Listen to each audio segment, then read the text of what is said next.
قربانی کا گوشت کتنے دن کھانا جائز ہے؟ کتنے دن کے بعد کھانا حرام ہو جاتا ہے؟ یہ سوالات بہت سے لوگوں کے ذہن میں آتے ہیں کہ آخر قربانی کا گوشت کتنے دنوں تک گھر میں محفوظ کر کے رکھ سکتے ہیں؟ جبکہ مختلف لوگوں کی مختلف باتیں بھی سننے کو ملتی ہیں۔ بسم اللہ الرحمن الرحیم۔ قربانی حضرت ابراہیم علیہ السلام اور ان کے بیٹے حضرت اسماعیل علیہ السلام کی سنت اسلام کی پہچان اور اہم عبادت ہے۔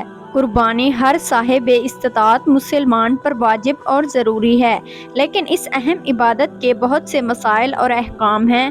قربانی کا ثواب بہت بڑا ہے۔ نبی کریم صلی اللہ علیہ وآلہ وسلم نے فرمایا، قربانی کے دنوں میں قربانی سے زیادہ کوئی چیز اللہ کو پسند نہیں۔ ان دنوں میں یہ کام سب نیکیوں سے بڑھ کر ہے، اور قربانی کرتے وقت خون کا جو قطرہ زمین پر گرتا ہے تو زمین پر گرنے سے پہلے ہی اللہ تعالیٰ کے ہاں مقبول ہو جاتا ہے۔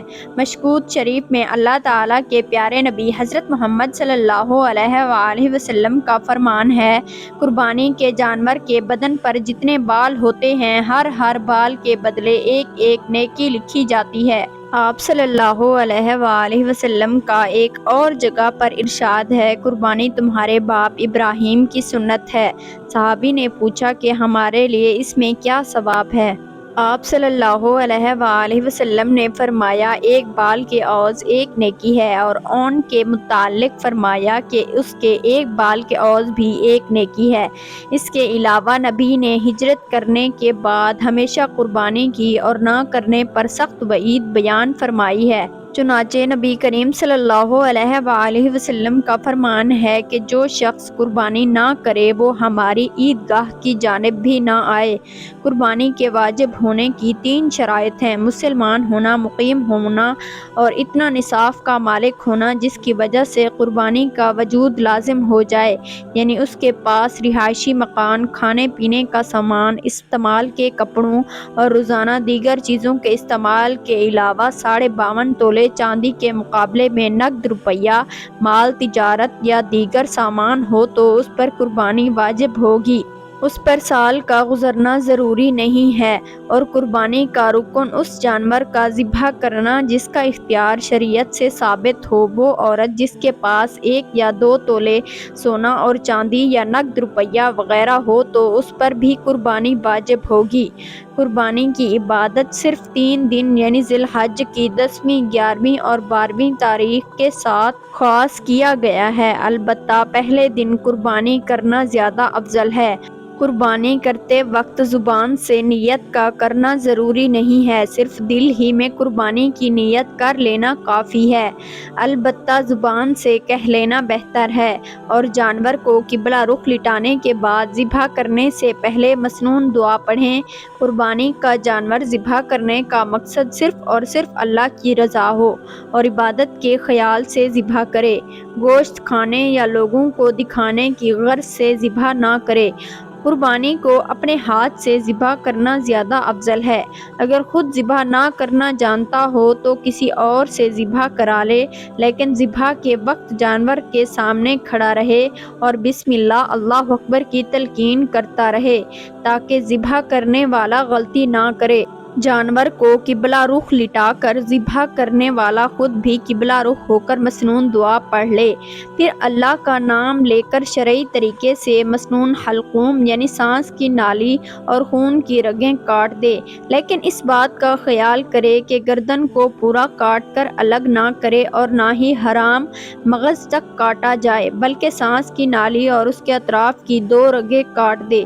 ذبح کرتے وقت اس بات کا پورا اہتمام کیا جائے کہ جانور کو کم سے کم تکلیف ہو۔ نبی کریم صلی اللہ علیہ وآلہ وسلم کا فرمان ہے کہ ذبح کرنے سے پہلے چھری تیز کی جائے، ایک جانور کو دوسرے جانور کے سامنے ذبح نہ کیا جائے اور سانس کی نالی کو پورا کاٹا جائے تاکہ روح نکلنے میں آسانی اور سہولت ہو، اور جانور کے سامنے چھری بھی تیز نہ کرے۔ بکری، بکرا، مینڈا، بھیڑ، دمبا، گائے، بھینس، اونٹ اور اونٹنی کی قربانی درست ہے۔ اس کے علاوہ کسی اور جانور کی قربانی درست نہیں۔ گائے، اونٹ، بھینس اگر 7 آدمی شریک ہو کر قربانی کریں تو درست ہے، مگر ضروری ہے کہ کسی کا حصہ 7ویں حصے سے کم نہ ہو، اور یہ ضروری ہے کہ سب کی نیت قربانی کی ہو۔ صرف گوشت کھانے کے لیے حصہ رکھنا مقصود نہ ہو۔ اگر ایک آدمی کی نیت بھی صحیح نہ ہو تو کسی کی بھی قربانی درست نہ ہوگی۔ بکری بکرا 1 سال کا ہونا ضروری ہے۔ بھیڑ اور دمبا اگر اتنا موٹا اور تیار ہو کہ دیکھنے میں سال بھر کا معلوم ہو تو بھی جائز ہے۔ گائے، بھینس یا بیل 2 سال کا جبکہ اونٹ 5 سال کا ہونا ضروری ہے۔ ان عمروں سے کم عمر کے جانور قربانی کے لیے جائز نہیں۔ اگر جانوروں کا فروخت کرنے والے جانور کی عمر پوری بتاتا ہے اور ظاہری حالت میں ایسا نہیں لگتا تو اس پر اعتماد کرنا جائز ہے۔ جب کسی جانور کی عمر پوری ہونے کا یقین ہو جائے تو اس کی قربانی کرنا درست ہے، ورنہ نہیں۔ اور اگر جانور دیکھنے میں پوری عمر کا معلوم ہوتا ہے مگر یقین کے ساتھ معلوم ہے کہ اس کی عمر ابھی پوری نہیں ہوئی تو اس کی قربانی درست نہیں۔ دمبا اور بھیڑ اس حکم سے الگ ہیں۔ ان کے بارے میں پہلے بتا چکے ہیں کہ اگر ان کی صحت بہت اچھی ہے تو وہ 6 ماہ کے بھی قربان کیے جا سکتے ہیں۔ یاد رہے کہ جانور کے دانتوں کو دیکھ کر فیصلہ کرنے میں جلدی نہ کریں۔ عمر کا لحاظ کریں۔ جس جانور کے سینگ پیدائشی طور پر نہ ہوں یا کوئی بیچ میں سے ٹوٹ گیا ہو اس کی قربانی درست ہے۔ ہاں، سینگ جڑ سے اکھڑ گیا جس کا اثر دماغ پر ہونا لازم ہے تو اس کی قربانی درست نہیں۔ جو جانور اندھر یا کانا ہو، اس کی آنکھ کی 1/3 روشنی جاتی رہے یا ایک کان 1 یا 1/3 سے زیادہ کٹ گیا ہو تو اس کی قربانی کرنا درست نہیں۔ جو جانور اتنا لنگڑا ہو کہ صرف 3 پاؤں سے چلتا ہو، چوتھا پاؤں زمین پر رکھتا ہی نہیں یا رکھتا ہے مگر اس پر چل نہیں سکتا تو اس کی قربانی درست نہیں۔ اور اگر چلنے میں چوتھے پاؤں کا سہارا تو لیتا ہے مگر لنگڑا کر چلتا ہے تو اس کی قربانی درست ہے۔ اگر جانور اتنا پتلا ہو کہ اس کی ہڈیوں میں گودا نہ رہا ہو تو اس کی قربانی درست نہیں۔ اگر اتنا دبلا نہ ہو تو قربانی درست ہے۔ جانور جتنا زیادہ موٹا ہو اس قدر قربانی اچھی ہے۔ جس جانور کی 1/3 سے زیادہ دم وغیرہ کٹی ہوئی ہو اس کی قربانی جائز نہیں۔ جس جانور کے دانت بالکل نہ ہوں یا زیادہ تر نہ ہوں تو اس کی قربانی جائز نہیں۔ خصی جانوروں کی قربانی جائز بلکہ افضل ہے۔ جس جانوروں کے پیدائشی طور پر کان نہ ہوں اس کی قربانی درست نہیں۔ البتہ اگر کان ہوں مگر چھوٹے ہوں تو اس کی قربانی جائز ہے۔ اگر کسی جانور کو خارش ہو اور اس خارش کا اثر صرف جلد تک ہو تو اس کی قربانی کرنا درست ہے۔ اور اگر خارش کا اثر گوشت تک پہنچ گیا ہے اور اس کی وجہ سے لاغر اور دبلا ہو گیا ہے تو اس کی قربانی درست نہیں۔ اونٹنی، گائے اور بھینس کا اگر ایک تھن خشک ہو تو اس کی قربانی تو جائز ہے، لیکن اگر 2 تھن خشک ہو جائیں یا کٹ جائیں تو پھر قربانی جائز نہ ہوگی۔ اگر جانور صحیح سالم خریدا تھا اور اس میں کوئی عیب پیدا ہو گیا اور خریدنے والا صاحب استطاعت نہیں ہے تو اس کے لیے اس عیب دار جانور کی قربانی جائز ہے۔ اور یہ شخص اگر صاحب نصاب ہے تو اس پر واجب ہے کہ اس جانور کے بدلے کوئی اور جانور قربان کرے۔ جانور اگر پہلے صحیح تھا اور ذبح کرنے کے لیے لٹانے لگے تو زخمی ہوا یا اس کی کوئی ٹانگ ٹوٹ گئی یا کوئی دوسرا عیب پیدا ہو گیا تو ایسے جانور کی قربانی کرنے میں کوئی حرج نہیں۔ قربانی کے لیے بہترین اور افضل جانور یہ ہے کہ جو خصی ہو، خوبصورت ہو اور صحت مند بھی ہو۔ بڑے جانوروں میں اگر 7 حصے دار ہوں تو اس کے گوشت کو تول کر تقسیم کیا جانا چاہیے۔ اندازے سے تقسیم نہ کریں ورنہ کوئی حصہ زیادہ اور کوئی حصہ کم ہونے کی صورت میں قربانی قبول نہ ہوگی۔ اگر تمام حصے دار ایک ہی جگہ کھاتے ہیں، الگ الگ نہیں ہیں تو اس صورت میں گوشت تول کر تقسیم کرنے کی ضرورت نہیں۔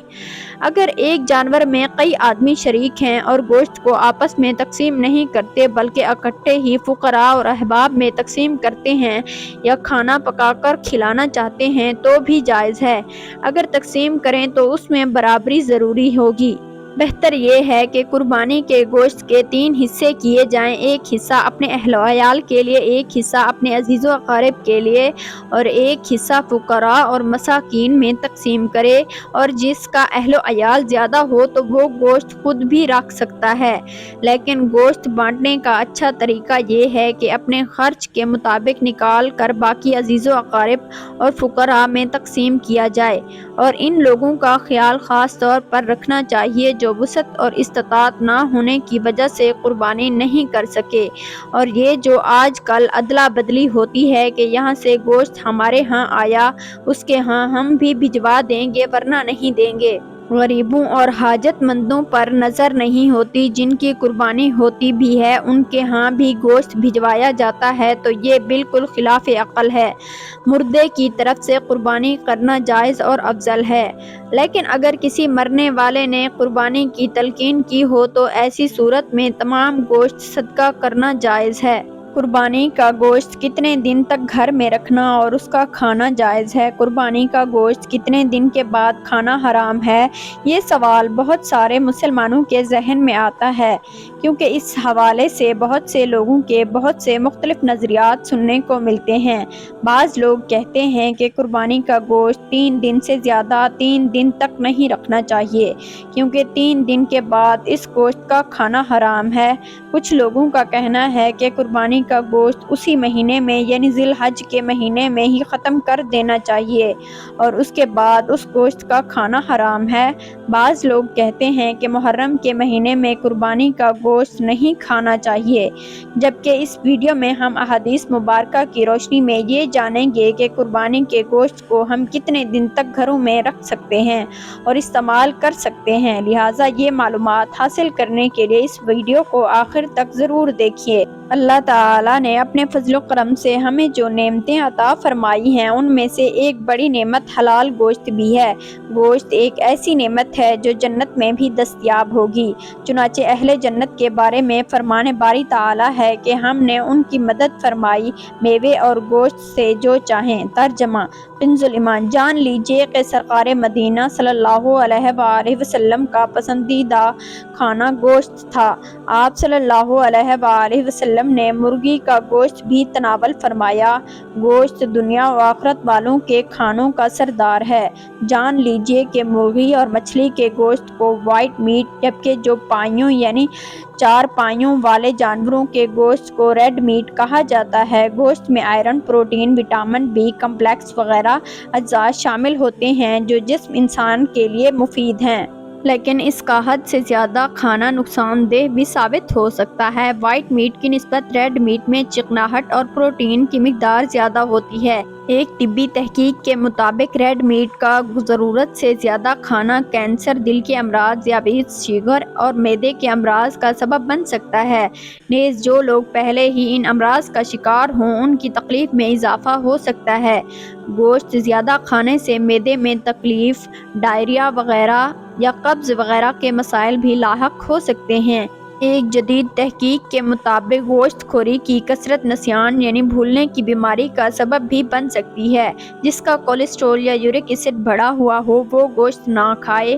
آئیے اب جانتے ہیں کہ عید قرباں کے موقع پر سرخ گوشت کا استعمال کتنے عرصے تک فائدہ مند ہے اور کب کھانا حرام ہے، لیکن یہ بات بتانے سے پہلے ہی عرض کرتی ہوں کہ جو احادیث بیان کرنے جا رہی ہوں ان کے سننے کے بعد کچھ لوگ یہ اعتراض کریں گے کہ آپ کی بتائی ہوئی باتیں سن کر لوگ جو پہلے غریبوں کو تھوڑا بہت گوشت دے رہے تھے تو وہ اب پورے کا پورا بکرا اپنے فریزر میں رکھ لیں گے۔ جو غریبوں کو پہلے کچھ حصہ ملتا تھا تو اب وہ نہیں ملے گا۔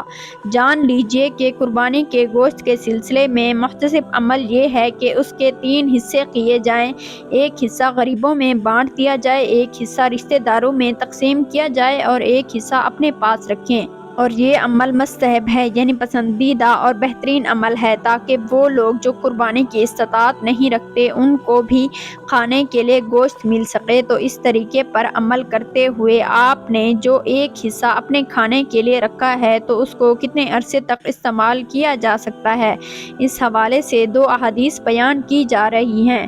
نمبر 1 سنن نسائی کے اندر حدیث نمبر 2034 ہے۔ رسول صلی اللہ علیہ وآلہ وسلم نے فرمایا کہ میں نے تمہیں کچھ چیزوں سے روکا تھا لیکن اب ان کی اجازت ہے، قبروں کی زیارت سے روکا تھا اور اب اجازت ہے، اس طرح میں نے تمہیں 3 دن سے زیادہ قربانی کا گوشت اپنے پاس رکھنے سے منع کیا تھا لیکن اب اجازت ہے۔ دوسری حدیث مبارکہ ہے کہ رسول صلی اللہ علیہ وآلہ وسلم نے فرمایا کہ میں نے تمہیں 3 دن سے زیادہ قربانی کا گوشت اپنے گھروں میں رکھنے سے منع کیا تھا تاکہ مالدار لوگ ان لوگوں کے لیے کشادگی کریں جنہیں قربانی کی طاقت نہیں ہے، سو اب جتنا چاہو خود کھاؤ، دوسروں کو کھلاؤ اور گوشت جمع کر کے رکھو۔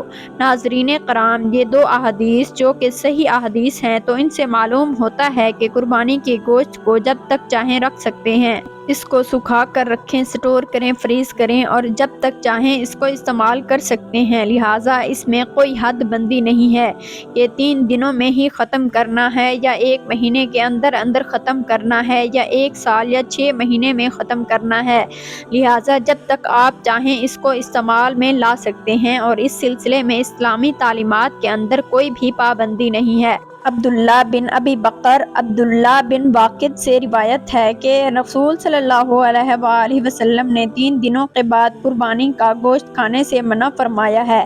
حضرت عبداللہ بن ابی بکر فرماتے ہیں کہ میں نے حضرت عمر سے اس کا ذکر کیا تو انہوں نے کہا کہ عبداللہ بن واقد نے سچ کہا ہے کہ میں نے حضرت عائشہ کو فرماتے سنا، آپ فرماتی تھی کہ رسول صلی اللہ علیہ وآلہ وسلم کے زمانے مبارک میں عید الاضحیٰ کے موقع پر کچھ دیہاتی لوگ آ گئے تھے تو رسول صلی اللہ علیہ وآلہ وسلم نے فرمایا قربانیوں کا گوشت 3 دنوں کی مقدار میں رکھو، پھر جو بچے اسے صدقہ کر دو۔ پھر اس کے بعد صحابہ کرام نے عرض کیا، اے اللہ کے رسول، لوگ اپنی قربانیوں کی کھالوں سے مشکیزیں بناتے ہیں اور ان میں چربی بھی پگھلاتے ہیں، تو رسول اللہ نے فرمایا کہ اور اب کیا ہو گیا ہے؟ صحابہ نے عرض کیا کہ آپ صلی اللہ علیہ وآلہ وسلم نے 3 دنوں کے بعد قربانیوں کا گوشت کھانے سے منع فرما دیا ہے، تو آپ صلی اللہ علیہ وآلہ وسلم نے فرمایا کہ میں نے ان ضرورت مندوں کی وجہ سے جو اس وقت آ گئے تھے تمہیں منع کیا تھا، لہٰذا اب کھاؤ اور کچھ چھوڑ دو اور صدقہ کرو۔ کچھ لوگ 3 دن سے زیادہ قربانی کا گوشت کھانے سے منع کرتے ہیں یا برا محسوس کرتے ہیں اور دلائل دیتے ہیں کہ صاحب شریعت نے اس سے منع کیا تھا جبکہ وہ ممانعت وقتی تھی، بعد میں اللہ کے رسول نے خود اس کی اجازت دے دی تھی کہ قربانی کا گوشت کھاؤ بھی اور صدقہ بھی کرو اور ذخیرہ بھی کرو۔ پھر اس حکم کے بعد صحابہ کرام نے قربانی کے گوشت کو کئی دنوں اور مہینوں تک ذخیرہ کرتے اور کھاتے تھے۔ امام نووی رحمۃ اللہ علیہ اس حدیث کی شرح کرتے ہوئے کہتے ہیں کہ نبی کریم صلی اللہ علیہ وآلہ وسلم کا فرمان ہے کہ میں نے تو تمہیں ان آنے والوں کی وجہ سے روکا تھا جہاں پر ان کمزور اور غریب دیہاتی لوگوں کی غم خواری کرنے کے لیے روکنا مراد ہے، اور نبی کریم صلی اللہ علیہ وآلہ وسلم کا فرمان ہے کہ میں نے تو تمہیں ان آنے والوں کی وجہ سے روکا تھا جو آئے تھے، لہٰذا کھاؤ اور ذخیرہ کرو اور صدقہ بھی کرو۔ یہ قربانی کا گوشت 3 دن سے زیادہ جمع کرنے کی ممانعت ختم ہونے کی صراحت ہے اور اس میں کچھ گوشت صدقہ کرنے اور کھانے کا بھی حکم ہے۔ اب یہ بات بھی جان لیجئے کہ کچھ لوگ یہ بات کہتے ہیں کہ ذی الحج کے بعد جو محرم کا مہینہ آتا ہے اس میں قربانی کا گوشت کھانا حرام ہے اور درست نہیں ہے، لہٰذا یہ بات بھی بالکل غلط ہے۔ اوپر بیان کی گئی احادیث سے یہ بات ثابت ہے کہ قربانی کا گوشت جب تک چاہیں رکھ سکتے ہیں، شرعاً اس میں کوئی قباحت اور ممانعت نہیں ہے، لیکن گوشت کے استعمال میں جس قدر بے احتیاطی عید قرباں کے ایام میں کی جاتی ہے اتنی شاید پورے سال میں نہیں ہوتی۔ بعض لوگ تو عید کے دنوں میں ناشتہ ظہر کو یعنی دوپہر کا کھانا اور عشاء یعنی رات کا کھانا تینوں میں ہی گوشت پر مبنی غذاؤں سے کرتے ہیں۔ نتیجہ یہ نکلتا ہے کہ لوگوں کی ایک بڑی تعداد معدے کی خرابی، بد ہضمی اور پیٹ سے متعلق دیگر امراض کا شکار ہو جاتے ہیں، لہٰذا اپنی خواہشات کو قابو میں رکھیں اور عید کے ایام میں احتیاط کے ساتھ گوشت استعمال فرمائیں۔ گوشت روزانہ کھانے کے بجائے وقفے وقفے سے کھائیں۔ اللہ تعالیٰ سے دعا ہے کہ ہمیں نیکی کی بات کو سننے، سمجھنے اور اس پر عمل کرنے کی توفیق عطا فرمائے۔